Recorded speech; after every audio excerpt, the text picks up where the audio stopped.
रामू अपने खेत में काम कर रहा है।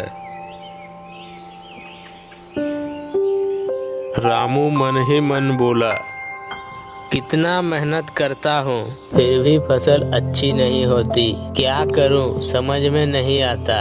तभी गोलू वहाँ आता है। रामू भाई, आप क्यों चिंतित हो? कहीं ऐसा तो नहीं मौसम ने फसल खराब कर दी हो? हाँ गोलू, मौसम भी ठीक नहीं है और मेरी मेहनत का कोई असर नहीं हो रहा, क्या करूं समझ में नहीं आता। गोलू रामू को एक पुरानी किताब दिखाता है। रामू, मैंने सुना है कि दूर के पहाड़ों में एक जादुई बैंगन मिलता है। वह बैंगन लगाने से फसल अच्छी होती है। क्या जादुई बैंगन? कहाँ मिलेगा वो? वह बैंगन पहाड़ों के गहरी घाटी में उगता है, लेकिन वह सिर्फ ईमानदार और मेहनती किसान को ही मिलता है। तो फिर मुझे उस बैंगन की खेती करनी होगी। मैं मेहनत करूंगा और ईमानदारी से काम करूंगा।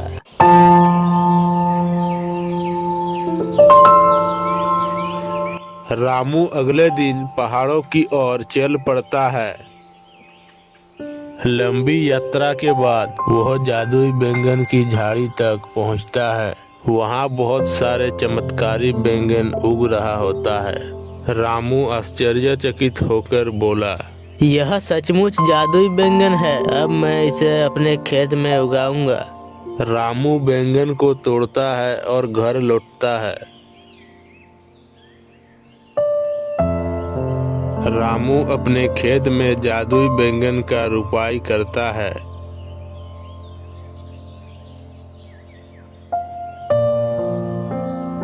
कुछ ही दिनों में बैंगन के पौधे बड़े और हरे भरे हो जाते हैं। अरे वाह, यह तो सचमुच चमत्कारी हो गया।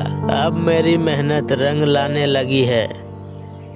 गांव वाले देखते हैं कि रामू की फसल पहले से अधिक हरी भरी और मजबूत हो गई है। सभी गांव वाले आकर रामू से पूछते हैं, रामू, तुमने क्या किया कि तुम्हारी फसल इतनी अच्छी हो गई?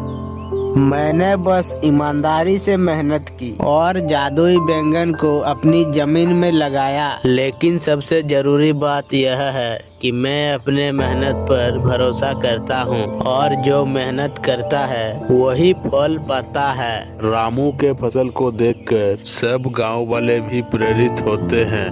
अब गांव वाले भी अपने खेती में ईमानदारी और मेहनत से काम करने लगे। रामू, तुम्हारी जादुई बैंगन की खेती ने सबको सिखा दिया कि मेहनत और ईमानदारी से ही सफलता मिलती है। सच्ची मेहनत और ईमानदारी से किया गया काम हमेशा फल देता है, चाहे वो जादुई बैंगन हो या सामान्य फसल।